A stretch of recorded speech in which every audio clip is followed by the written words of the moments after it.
Welcome to your Daily Deuce. I'm Dante Webster.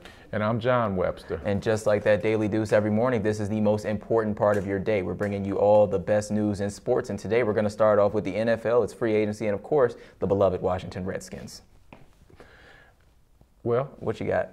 As I've always said about the Redskins, Dante, this is March, and this is their Super Bowl season. This year they're not winning the Super Bowl in March because they have been very smart in signing free agents, not overpaying, and getting people who are low-key free agents, and I think making good moves. And this is the first time I've seen this in many years. You're finally going for guys that don't have names. You decided you didn't want the Albert Haynesworths of the world anymore, guys like that. It's always a great decision. Albert Haynesworth will always be a notorious name around here. But, I think it's a good decision for them to go low-key and, just stick to signing guys who you think are going to chip in and all do their part. But you just got to wonder, is it really a Redskins free agency without them making that one big splash? My goodness, yes, because there's no controversy right now. We're strictly looking at how to make this team a better team. We're strictly looking at how we can get through this March part of the year, free agency, and then the draft, and start getting the team ready in July and August for preseason, and then getting the team ready for September. This is unheard of in the Washington territory. But do you think it's a real offseason in Washington when the biggest offseason addition was Colt McCoy? That was like the biggest signing in free agency. You brought back the Colt.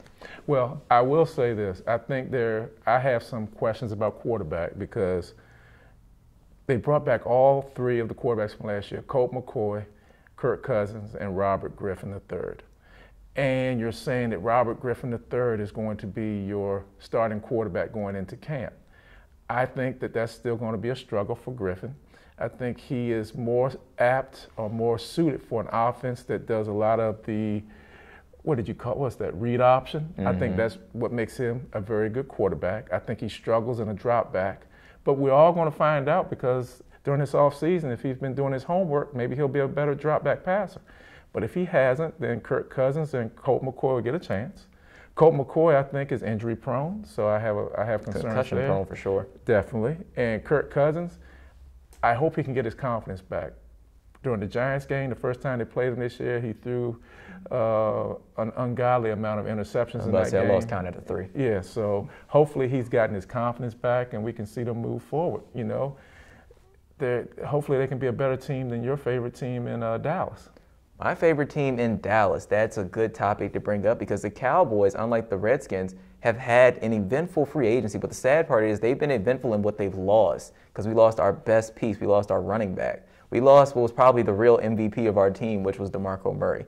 Tough loss. And he went to the Eagles, so it's going to affect both of us in the division, when you think about it. But you just got to think it's like the Redskins and the Eagles have been relatively quiet. I mean, not the Eagles. Redskins and the Cowboys have been relatively quiet during free agency, and it's just unnatural. It's like, the Redskins have lost guys, Cowboys have lost guys, but nobody's really bought in like a key guy yet. I mean, the Cowboys did sign Greg Hardy last week. Could possibly end up being a key guy. He got signed for a year and up to $13 million if everything goes right.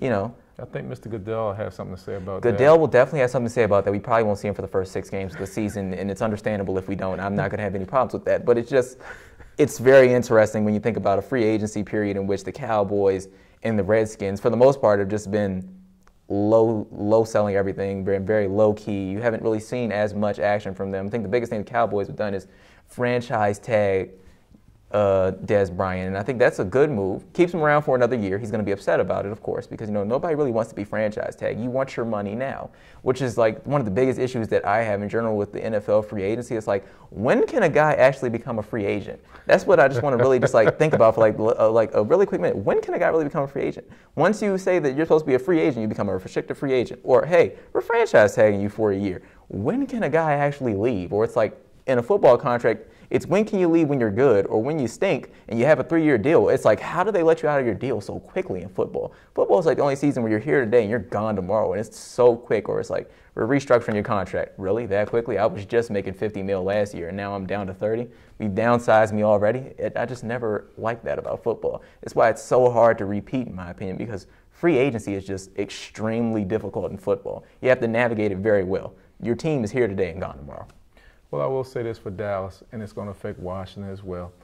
You will find out how good Dallas's running game is this year. You'll find out if it was the players or if it was the coaching. Bill Callahan is looked upon as one of the best line coaches in the league. You led the NFL last year in rushing, or one of the leaders in rushing. Callahan has switched alliances this year, and he's come over to the Washington Redskins. The expectation is the Redskins will become one of the leaders in rushing this year. So will it be thought of as it was Callahan in Dallas, or was it actually the players? Well, speaking of players, we're getting into a time of March where it's all about the players, and that's March Madness. It's finally all about the kids. NFL, it's all about business. We're taking it back to those college side where it's really more so about the sports. It's about the business too, but it's still about the kids and the sport. So up next, we're going to talk about March Madness.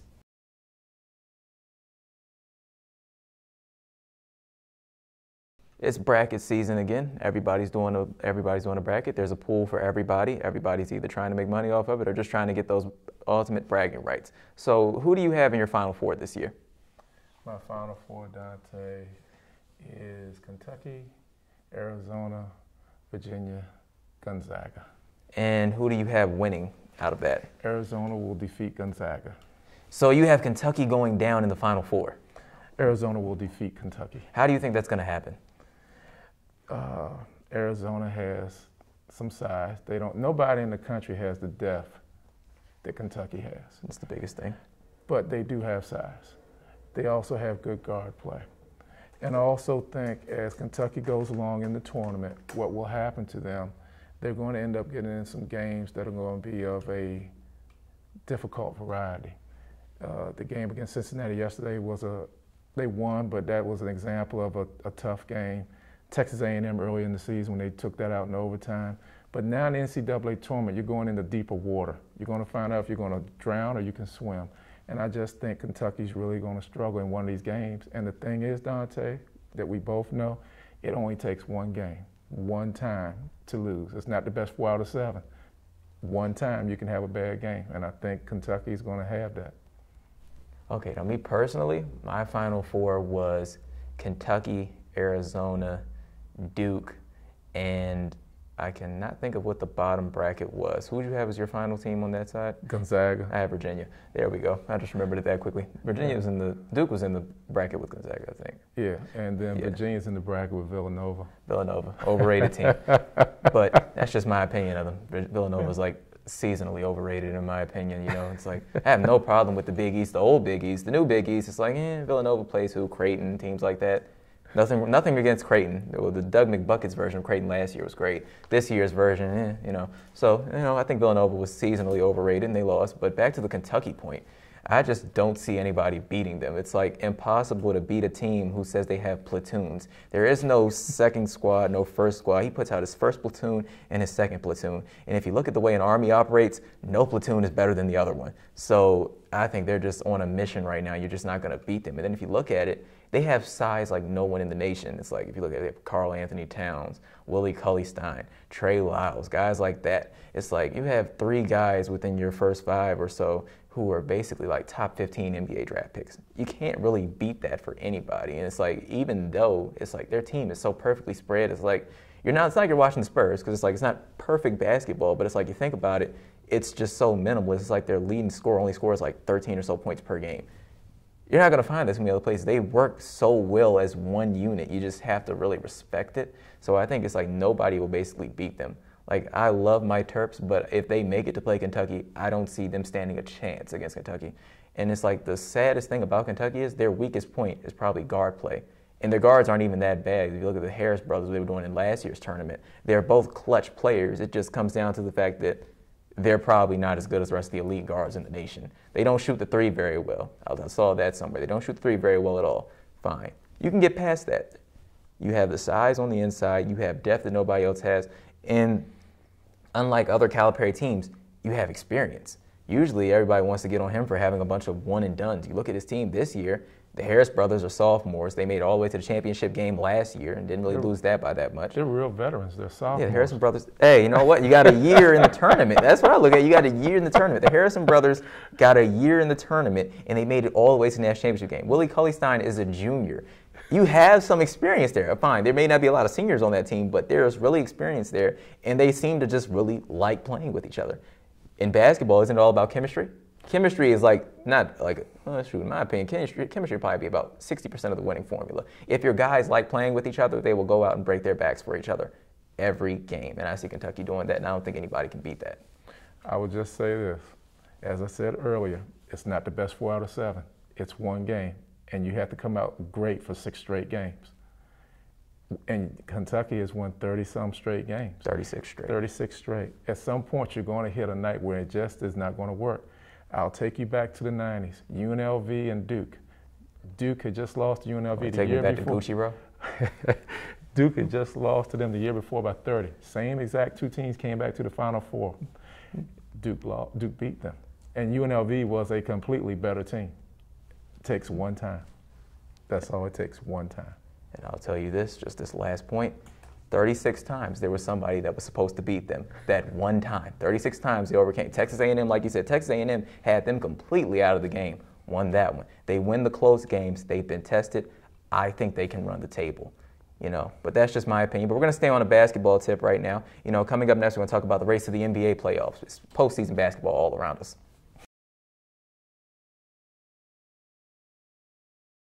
And the NBA playoffs are upon us.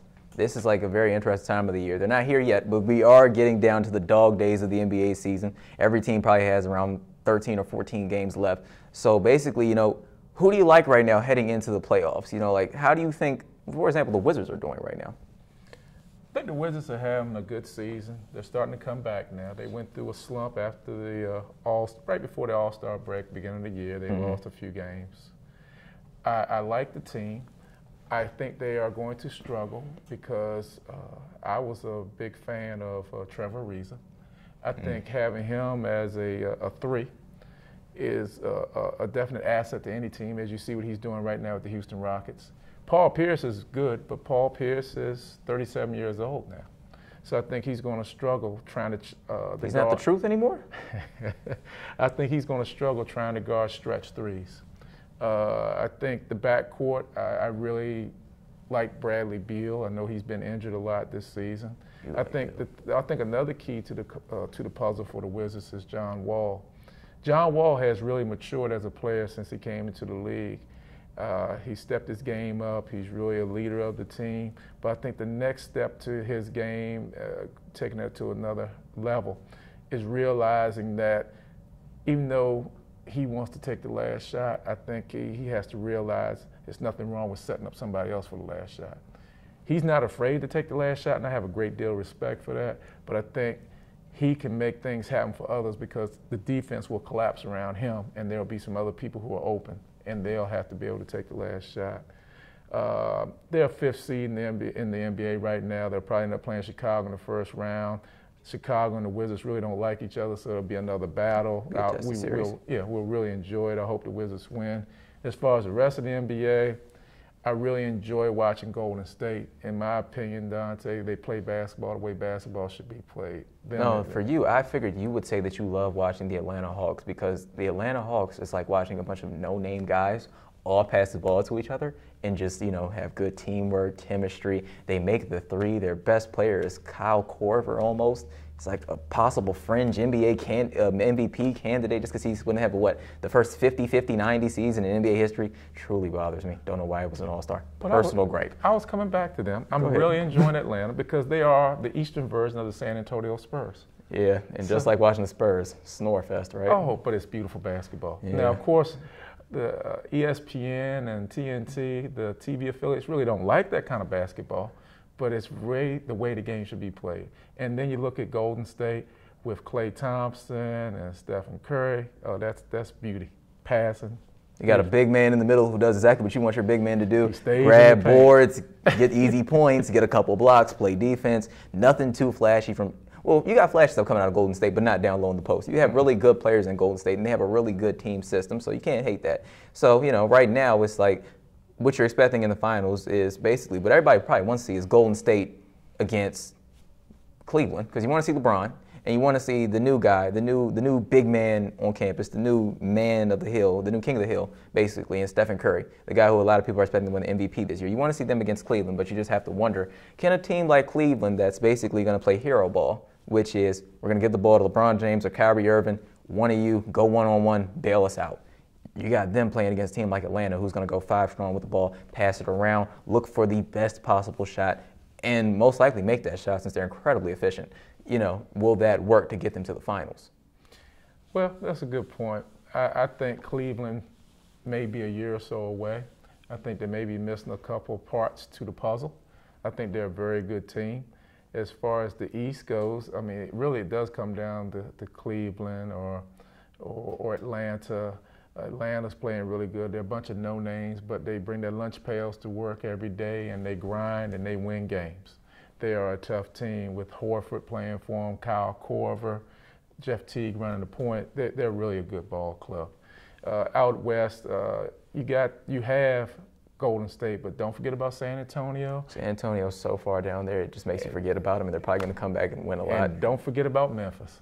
Don't forget I about like Memphis. Don't I like forget Memphis, about them. You got Conley playing the point, and then you got Randolph playing one position down low. And you got Randolph at the 4, Gasol at the 5. And you got Jeff Green from Georgetown down there now, playing the 3, starting for him, yeah. So, they have a strong starting 5. It's kind of hard to ignore it. So basically, you've got, what is it? The way NBA build that one for Memphis and Golden State was splash versus smash. So, I mean, you got smash mouth basketball down there, and they got the best name for an arena in all of sports, the Grindhouse.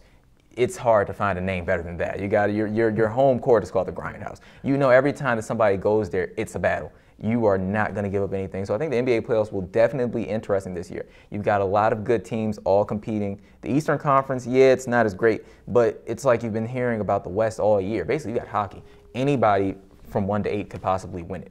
Even OKC in a year where they don't have Kevin Durant and have Russell Westbrook, the walking triple-double, could come back and beat Golden State in the first round. If Kevin Durant even plays, he's out indefinitely. We don't know if he's going to play. Probably won't. But even on the back of just Russell Westbrook, you got to wonder, they may be able to take the Warriors all the way to 7 and possibly even break through and win off of one guy just being an unstoppable force in the NBA. He hasn't found that immovable object yet.